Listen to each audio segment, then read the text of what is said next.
Welcome to the Essential Southern Podcast, where we explore the rich history, culture, and traditions of the American South. Welcome back to the Essential Southern Podcast. I'm your host, Brian McClanahan, and this podcast is sponsored by the Abbeville Institute. Go to abbevilleinstitute.org, that's Abbeville, institute.org, and help us in our mission to explore what is true and valuable in the Southern tradition. All of your donations are tax deductible to the full extent of the law, so we do appreciate your support. All right. Well, we got a really interesting piece, and since this is kicking off 2025, I just want to let everyone know we're going to try to podcast a little more frequently this year. Maybe once a week, maybe once every other week, but it's going to be more than it was last year. So we're going to focus, like we used to, on some of the material we publish on the website, in addition to some things that I think are essential, or we think are essential, in the Southern tradition. But this is kind of both. It checks off both boxes, so to speak. And oftentimes we're asked, all right, well, look, it's 2025. What does the Southern tradition have to do with anything in 2025? I mean, how can we relate that old stuff to the new? I mean, this is something that historians get all the time. And usually they're on the left, so they'll say, well, my gosh, we've got all these bad things. We need to learn from the bad stuff when it comes to all these evil people in history, and we can't do that stuff again. And of course, there is a value in history being a teachable moment, and we know that. I mean, historians have talked about that for a couple of thousand years, going back to the Greeks and the Romans. They all mention these things. But there's something else to it. History offers an anchor, not just a lesson of things to avoid, find things to take as models, base things rotten through and through to avoid, but also an anchor. And what I mean by an anchor, if you're, of course, in a ship and you're out at sea, or you're in you're in a harbor, right? And it's a stormy weather, and you don't have an anchor that's really foundational. And storm's coming in, you're trying to find shelter, you're in the harbor, or you're in the bay, you're in the area that is nice and protected, but the anchor is not solid. Your ship is still going to be crushed on the rocks. And so a tradition offers that anchor. You're still trying to find shelter in your culture, your tradition, whatever it is, but the anchor, it's the thing that keeps you solid. And this is why we have to try to remember these things. The Southern tradition still is important in 2025 because, well, people were saying things that matter then and matter still today. And one of those is a great essay that was written in 1801 by a man named Edmund Pendleton.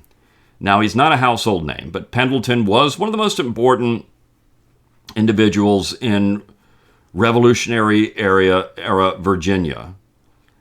He had supported the Constitution during the Philadelphia Convention, even the ratifying convention. He thought it was a good idea. He didn't go to the Philadelphia Convention, but he had supported it when it was going through ratification. He was an individual who thought the Constitution was going to do some good things, but by the time Jefferson's elected in 1800, he's starting to reflect. And he's thinking, well, wait a second here. There are some real dangers I can see over the horizon. There are some things that we need to be aware of. And this piece that we published by Bill Watkins, who's one of our legal scholars at the Institute, we published it on January 2nd, so about a week ago as I'm recording this, highlights that there is a lot of similarities between the 1800 election and the 2024 election. So 1800, just to set it up. This is the first election the Republicans win following 12 years of Federalist control of the executive branch. Not only did the Republicans win the executive branch, but they also won the elections in the House. And I mean, this was a big deal because you have a real political revolution, bloodless, but a real political revolution in 1800. In fact, they called it that, the Revolution of 1800. And there were a lot of people saying, well, good, we're good now. We got rid of those monarchists, and that's how they described them. We got rid of the monarchists. And so we can sit back and rest knowing that we've taken care of the problem. Pendleton wasn't so sure. And within just a little over a decade, we have the War of 1812. you have a situation where nationalism becomes ascendant in some ways. Again, right, it was ascendant during the Washington and Adams administration, but by the time we get to the War of 1812, it's ascendant again, but it's not a nationalism that is beneficial for the United States. You know, John Taylor of Caroline, for example, who was one of the great Virginian legal, political theorists of his day, late 18th, early 19th century, the most Jeffersonian of all the Jeffersonians, used the term nation. He talked about a national government. He talked about a real nation, though, a nation that was unified, not that was looking for interest over some other section or group of people in the same political entity. He didn't want something that benefited some and burdened others. This is the same thing Calhoun would say later. So what we have is a sectional government growing up out of the War of 1812. Not in the South, but in the North. And they're using nationalism as their cover, right? So this is what eventually happens. It's New England sectionalism disguised as nationalism, and we have to understand that. That's a really important part of American history that people often don't get because they just think, well, these people are nationalists, and the real thorn in the side are all these Southerners who are interested in states' rights. That wasn't it. So, Pendleton writes this essay, and the title is The Danger Not Over. It's a really great essay. It's one of the most important of the quote-unquote kind of, anti-federalist papers, so to speak. It's more than that. I mean, it's a political treatise. And he's looking back, and of course this is after the anti-federalists had already talked about, ratifying or not ratifying, but it's kind of in that tradition, right? This is the thing. People often include it in that. These are the anti-federalist tradition. Pendleton was a Federalist. He supported the Constitution. He wasn't an anti. He was a real Federalist also with a lowercase f, in that he wasn't someone who believed in a national government that would abuse the states. But he wrote this essay warning his fellow Republicans. Just because we won in 1800 doesn't mean we really won. These other people are still out there. And if we're not careful, these other people, this other situation is going to run us over. And ultimately, he was correct. So how can the Southern tradition, and this is part of it, give us some advice on how to tackle the issues of 2025? As I'm recording this, we know in about 2 weeks, a little less than 2 weeks, Donald Trump will be sworn in as president. And a lot of Southerners are giddy about that. They're very happy about the fact that the Bidens are out, Harris lost. And they think that, this is going to be a new day. But remember, Trump only gets 4 years. And the left is, they are tireless. They won't stop. Progressivism is a maw. It will keep going and chewing until it consumes everything it has to consume to get its way. And so when Pendleton writes in 1800, the danger's not over, this is where Bill Watkins said the danger's still not over. And I want to read his piece because he does touch on 2025 or 2024 and also relating that back to 1800 to 1801. It's excellent. So, and again, when you think about what can the Southern tradition offer for the future? What can it offer for us now? Is it just a bunch of old dead guys that say things about federalism or, society, whatever it is? It's the anchor. If we understand these things, you'll have an intellectual defense and a resolution to do some things to govern your life in a way that, with tradition in mind, that would perhaps be beneficial to you. So this again is Bill Watkins. We published this at the Institute website, January 2nd, 2025. He said, in October 1801, Virginia's great revolutionary and jurist Edmund Pendleton addressed a public excited about the election of Thomas Jefferson to the presidency. At 80 years old, the senior statesman offered thoughts on the election and the future of the United States. Pendleton's bona fides were well known.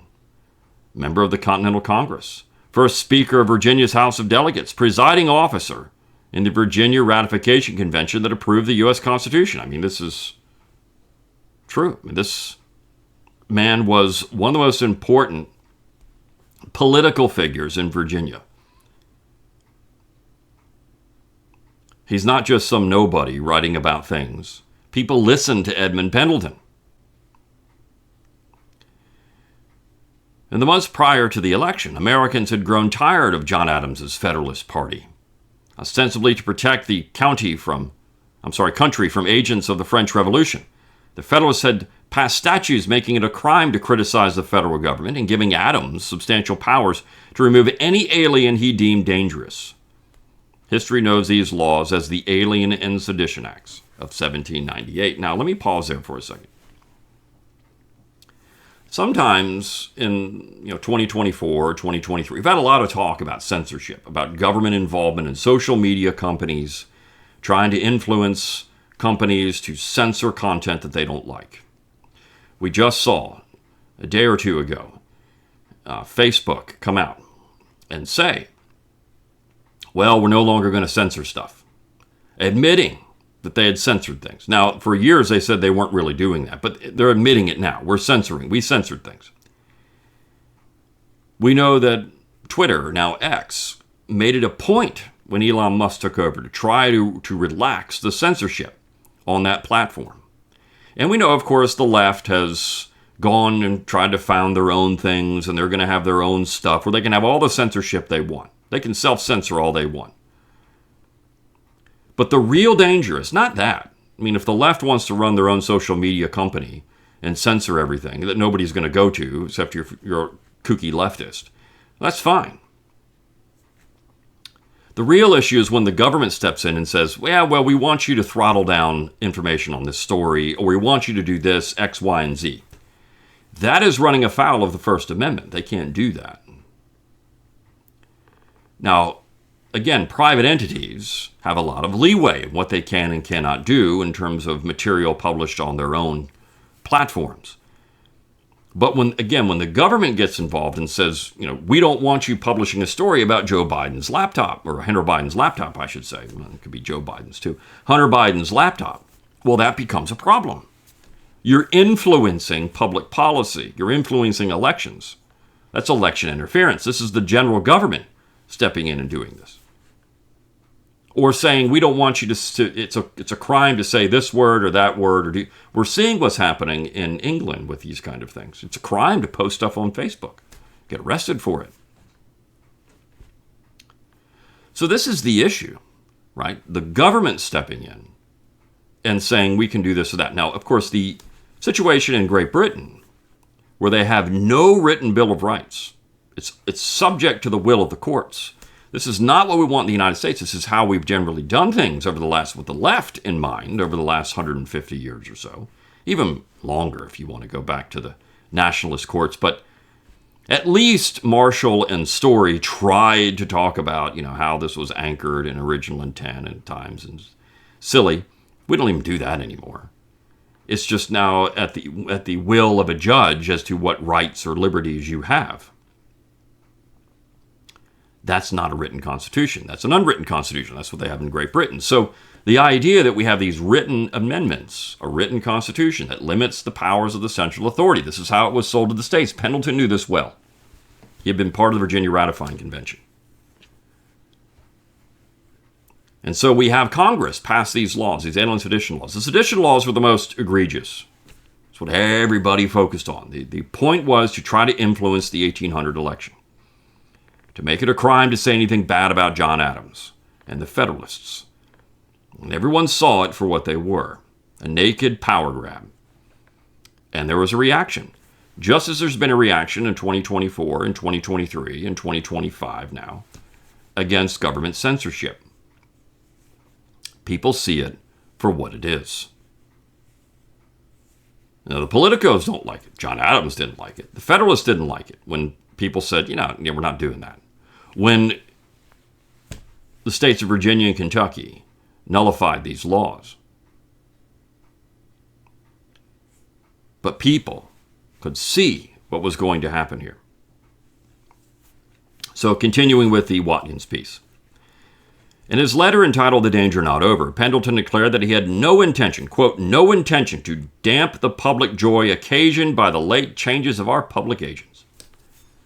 The defeat of the Federalists at the ballot box, in his view, quote, arrested a train of measures which were gradually conducting us toward ruin. He shared the joy in seeing Jefferson elected to the presidency and the Republican Party taking control of the House of Representatives. Pendleton had supported the Constitution of 1787. But during his 12 years in operation, he observed troubling defects. The passage of the Alien and Sedition Acts and other elements of the Federalist program highlighted the flaws. Pendleton applauded the change in personnel brought about by the 1800 election, but he urged his countrymen, quote, to seize an opportunity to erect barriers against folly, fraud, and ambition, and to explain such parts of the Constitution as have been already or may be interpreted contrary to the intention of those who adopted it, end quote. This is important. Now, we already had the Bill of Rights. And if you read the preamble to the Bill of Rights, it very clearly says the Bill of Rights are intended to prevent misconstruction. So here's Pendleton now, about 10 years later, saying, wait a second here. We've got some problems because of misconstruction. We have people, politicos, interpreting the Constitution in a way that's contrary to the intention of those who adopted it. So, we need to do something about that in the Congress, in the states. Watkins says at this point, Pendleton set forth first principles of Republican government and offered 8 amendments to address the Federalist abuse of power. Unfortunately, the Jeffersonian Republicans did not follow Pendleton's advice to erect new barriers. Here's Pendleton saying, here's the tradition we need to have, and here's how we do it. We erect barriers. That's what we can do. This is the tradition. Let's erect barriers. Watkins says the Republicans were content with the change in personnel. As a result, the Constitution continued to be molded and shaped to transfer extraordinary powers from the states and the people to the federal government. Pendleton warned you, look, we have this anchor. Let's use it. We got a storm out there. Now we're in a harbor. We need to have the anchor, though, because the storm can still come. If we don't put the anchor down, which are these amendments, we're just going to be crashing on the rocks anyways. We're in the harbor right now. This is okay. Storm's still out there, but it can come over and it can smash us into the rocks. Let's have the anchor. Let's pass these amendments to have the anchor. They didn't do it. And so what happened? They didn't put the anchor down and crash into the rocks 60 years later, or less. So Watkins says the year 2024 has similarities with the 1800 election. The people were offered vastly competing visions for the future in Harris and Trump. A majority of the country is celebrating the election of Donald Trump and hopefully the cessation of open borders, inflationary monetary policy, and a militaristic foreign policy. The celebrants need an Edmund Pendleton to remind them that the change in leadership will amount to nothing unless they seize an opportunity to restrict government power. In the spirit of Pendleton's The Danger Not Over, I'll offer 2 amendments that would curtail federal power and bring constitutional interpretation closer to what the framers envisioned. So, here's Watkins saying, let's have the anchor. Let's do the same thing. Let's offer some suggestions what we can do to maybe curtail the power of the central authority. He says the first deals with spending power. Under the Constitution, Congress has the power to pay debts and provide for the common defense and general welfare of the United States. In the 1930s, the Supreme Court blessed an interpretation of these words to allow Congress to spend money for anything it deemed conducive, to national welfare. During the ratification debates of 1787 and 88, the proponents of the Constitution assured Americans that Congress could spend money only for specific matters that were enumerated in the Constitution, i.e., raising armies, establishing a postal system, creating lower federal courts. James Madison, writing in Federalist 41, scoffed at the suggestion that the general welfare language freed Congress from the enumerated powers. Quote, or he doesn't have a quote here. He says, why have an enumeration of powers following the general language, Madison asked, if a general spending power was granted. So, yeah, I mean, this is important. Why do we have an open-ended ticket here if we enumerate the powers that Congress has? That doesn't make any sense. And Madison is writing this, of course, in the Federalist Essays, which were published in New York. Dirty little secret is they didn't have much of an impact outside of the state of New York, and even there it was minimal. I mean, New York only ratified the Constitution by 3 votes. But Madison, of course, did make similar arguments in the Virginia Ratifying Convention. He was part of that. One of the most important speakers that he spoke a number of times in support of the Constitution against people like George Mason and Patrick Henry, and Pendleton watched. He listened. He knew what was being argued, and he's saying, we've got to do something about it. So here is Bill Watkins saying, well, why don't we follow this idea? And maybe an amendment that would curtail Congress's spending power would be a good idea. It's not partisan, not Republican or Democrat. It's just we need to curtail spending. This is a common sense thing. Watkins says the departure from Madison's wisdom during the New Deal has permitted Congress to borrow and spend trillions of dollars on programs unrelated to the careful enumeration of powers. The result is a $36 trillion national debt. In 2023, the federal government took in $4.4 trillion in revenues, borrowed $1.7 trillion, and spent $6.1 trillion. This trend is not sustainable. Interest payments on the national debt will soon be the largest federal expenditure, more than defense or Social Security or Medicare. That's the real issue. I mean, people talk about, we've got inflation, why don't we raise interest rates? They can't. That tool is out of the toolbox. They can only go so high because once they do, it becomes too hard to service the debt. So, we've lost that. So what has to happen is you got to cut spending. You got to cut spending. And of course, if you can cut spending, you can get this kind of under control. You start paying down the debt. But when you only bring in $4.4 trillion, but you pay $6.1 trillion, that $4.4 trillion needs to be $4.3 trillion or $4.2 trillion or $4 trillion, whatever it is. You need to have your budget in line with that, and you need to start paying it down. Look, this happened in the 90s. The Clinton administration and the Republicans in Congress were able to work out a balanced budget, and they were actually paying down the debt. The debt clock actually turned off. We had a really great presentation not long ago on the Confederate Constitution with Marshall DeRosa, and he made it a major point of that presentation. You can find it on the YouTube channel, where he highlights the debt clock. Look at this. Look at this. This is a problem that nobody pays attention to anymore. Why? Because it doesn't work in the favor of the politicos, the establishment political class. Watkins says the second proposed amendment deals with Congress's commerce power. The Constitution grants Congress the authority to regulate interstate and foreign commerce. The purpose of this power was twofold. One, to permit Congress to retaliate with trade restrictions if, say, Britain or France restricted American exports. And two, to tear down trade barriers within the 13 states. The framers understood commerce to refer to the traffic or trade in goods. The modern Supreme Court, however, contends that commerce is synonymous with economic activity. Anything that in the aggregate could substantially affect economic activity comes within Congress's purview. Many local activities, such as manufacturing and agriculture, are regulated by Congress because of a possible effect on a national market. Hence, Congress uses its commerce power to enact criminal statutes, civil rights laws, and to grow the administrative state.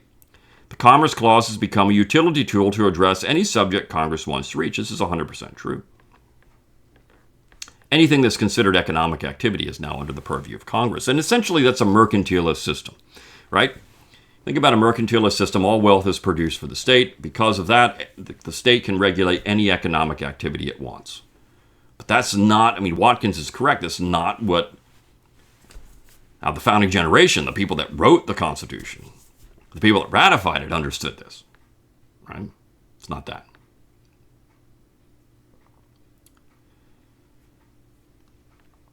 So Watkins says, I suggest the following amendment. Quote, Congress shall make no law pursuant to its commerce power acting upon an object before it becomes an article of interstate or foreign commerce. Nor shall Congress have the power to regulate an item or activity solely because it alone, or in the aggregate, could substantially affect commerce or economic activity, end quote. The amendment would return Commerce Clause interpretation to the original intent. No longer would Congress have a sweeping power to reach all facets of American life. Now, this is great stuff. I think Watkins is doing a fine job here looking at an anchor, the Southern tradition, the danger not over, and saying, well, maybe we need to do these things. The problem is nobody's going to do it, of course. We've got about 5 people in Congress that are interested in anything. Now, you could do this through the states, and there certainly is an interest in having another kind of constitutional convention. In fact, the Democrats are so worried about it that in the states they've started rescinding their calls for a convention, because once they do it, there's a theory that once they do it once, it's still out there. And if you just count up the number of states that have done it, that's enough to call a convention. It doesn't matter if they did it 50 or 60 or 70 years ago. They still called for one. Is there a statute of limitations on that? That's the question. We know they don't think there is on some things that they want, like the Equal Rights Amendment, but or at least that's what they believe. But now, I mean, we have a call for a convention. So what does that mean? Watkins says, Americans have ample reason to cheer the passing of the Biden-Harris administration, but as Pendleton warned in 1801, the danger is not over. Very true. A change in leadership might provide a reprieve from wokeness, warmongering, and inflation. Probably not any of that. Really, I mean, just because Trump is there doesn't mean we're going to get any a cessation of any of those things. Maybe in theory. However, absent structural changes, we will easily find ourselves in the same pickle in 4 or 8 years. Let us seize an opportunity to erect new barriers against folly, fraud, and ambition. We might not have another chance. This is very true. So it's a very nice article. And these are the kind of things, of course, that you're going to get on a regular basis on our website. Stuff that's interesting, that's applicable, brings a Southern tradition into the 21st century. That's our job at the Abbeville Institute. We explore what is true and valuable in the Southern tradition. In this case, Pendleton's essay is a valuable part of the Southern tradition. It's words of wisdom from the past. Cicero said, history brings you tidings from antiquity. Hello from the past, right? And this is what it does.